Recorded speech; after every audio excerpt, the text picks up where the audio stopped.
പമ്പാ തീരത്തും ശരണമന്ത്രങ്ങൾ മുഴങ്ങുന്ന ശബരിമലയിലെ പുണ്യ സന്നിധിയിൽ ഒരിക്കൽ അപ്രതീക്ഷിതമായി ഒരു നിഴൽ വീണു. ആ നിഴൽ മറ്റാരുടെയുമല്ലായിരുന്നു, കർമ്മഫലങ്ങളുടെ അധിപനായ ശ്രീ ശനീശ്വരന്റേതായിരുന്നു. വളരെ കാലമായി അയ്യപ്പസ്വാമിയുടെ ഒരു ഭക്തന്റെ മേൽ ഏഴര ശനി ദശ തുടങ്ങിയിരിക്കുന്നു. ആ ഭക്തന്റെ കർമ്മഫലം നൽകാനായി ശനിദേവൻ മുന്നോട്ട് വന്നപ്പോൾ ശരണമന്ത്രങ്ങൾ മുഴങ്ങുന്ന പടിവാതിലിൽ സാക്ഷാൽ അയ്യപ്പൻ തന്നെ അദ്ദേഹത്തിന് കുറുകെ നിന്നു. ശനിദേവൻ അത്ഭുതത്തോടെ അയ്യപ്പനെ നോക്കി. ശ്രീ ധർമ്മശാസ്താവ് ശാന്തമായ സ്വരത്തിൽ ശനിദേവനോട് ചോദിച്ചു, അല്ലയോ ശനീശ്വര, എന്റെ ഭക്തരുടെ പടിവാതിക്കൽ എന്തിനങ്ങ് വന്നു? എന്തിനാണ് അങ്ങ് അവരെ ദുരിതത്തിൽ ആഴ്ത്താൻ ഒരുങ്ങുന്നത്? ശനിദേവൻ കൈകൂപ്പി തികഞ്ഞ വിനയത്തോടെ എന്നാൽ ദൃഢമായ ഭാവത്തോടെ മറുപടി നൽകി. ധർമ്മശാസ്താവേ, എന്റെ ധർമ്മം ഞാൻ നിറവേറ്റുകയുള്ളൂ. ഭൂമിയിലെ ഓരോ ജീവനും അവരുടെ കർമ്മഫലം അനുഭവിച്ചേ മതിയാകൂ. ഏഴര ശനി കാലം വരുമ്പോൾ രാജാവിനെ പോലെ ഞാൻ അവരെ ബാധിക്കും. അവർ ചെയ്ത പാപങ്ങൾക്ക് കുറച്ചു കാലം നീണ്ടു നിൽക്കുന്ന ദുരിതങ്ങളിലൂടെ ഞാൻ അവർക്ക് വിധിപ്രകാരം ഫലം നൽകും. ശനിദേവന്റെ വാക്കുകൾ കേട്ട അയ്യപ്പസ്വാമി ഒന്ന് പുഞ്ചിരിച്ചു. അദ്ദേഹത്തിന്റെ ആ പുഞ്ചിരിയിൽ കാരുണ്യത്തിന്റെയും ഭക്തവാത്സല്യത്തിന്റെയും പ്രഭയുണ്ടായിരുന്നു.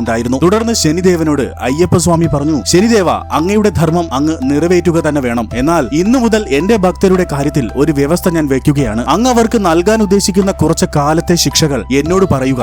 ഞാൻ എന്റെ ഭക്തർക്ക് ഒരു മണ്ഡലകാലത്തിൽ വ്രതമായി നൽകാം. ശനിദേവന് അത്ഭുതമായി. കുറച്ചു കാലം നീണ്ടു നിൽക്കുന്ന ദുരിതങ്ങൾ വെറും 41 ദിവസം കൊണ്ട് എങ്ങനെ അനുഭവിച്ചു തീർക്കാൻ കഴിയും? അവിശ്വാസത്തോടെ അദ്ദേഹം ചോദിച്ചു, ധർമ്മശാസ്താവേ, ഇതെങ്ങനെ സാധ്യമാകും? അത്രയും വലിയ കഷ്ടപ്പാടുകൾ ഈ ചുരുങ്ങിയ ദിവസങ്ങൾ കൊണ്ട് എങ്ങനെ അവർക്ക് അനുഭവിക്കാൻ സാധിക്കും? ഇത് കേട്ട അയ്യപ്പസ്വാമി ശനിദേവനോട് മണ്ഡലകാല വ്രതത്തിന്റെ യഥാർത്ഥ മഹാത്മ്യം വെളിപ്പെടുത്തി. ശനിദേവ, എന്റെ ഭക്തരെ നോക്കൂ. അങ്ങ് നൽകാൻ ഉദ്ദേശിക്കുന്ന ദുരിതങ്ങളെല്ലാം അവർ ഈ 41 ദിവസങ്ങൾ കൊണ്ട് സ്വയം ഏറ്റെടുക്കുകയാണ്. ദിവസം ഒരു നേരം മാത്രം ഭക്ഷണം കഴിച്ച് തൃപ്തിയടയും. വെറും തറയിലോ പായയിലോ കിടന്നുറങ്ങും. സുഖ സൗകര്യങ്ങൾ പൂർണ്ണമായും ഉപേക്ഷിക്കും. കഠിനമായ ബ്രഹ്മചര്യ വ്രതം പാലിച്ച് ഇന്ദ്രിയങ്ങളെ നിയന്ത്രിക്കും. താടിയും മുടിയും വടിച്ച് മോടി കാണിക്കാതെ ലളിതമായ വേഷം ധരിച്ച് അഹങ്കാരം വെടിഞ്ഞു വരും. അങ്ങക്കിഷ്ടപ്പെട്ട കറുപ്പ് വസ്ത്രം ധരിച്ച് അവർ ലൗകിക ചിന്തകൾക്ക് വിട നൽകുന്നു. ആ കറുത്ത വസ്ത്രം ഭക്തിയുടെ നിഴലായും പരിത്യാഗത്തിന്റെ അടയാളമായും അവർക്ക് മാറുന്നു. കാടുകളും മലകളും കടന്ന് പാദരക്ഷകൾ പോലും ഉപയോഗിക്കാതെ നമ്മെ ദർശിക്കാൻ വരും. അതിരാവിലെയും വൈകുന്നേരവും തണുത്ത ജലത്തിൽ സ്നാനം ചെയ്ത് ദേഹസുഖം ഉപേക്ഷിക്കുന്നു. സുഖദുഃഖങ്ങളിൽ പങ്കുചേരാതെ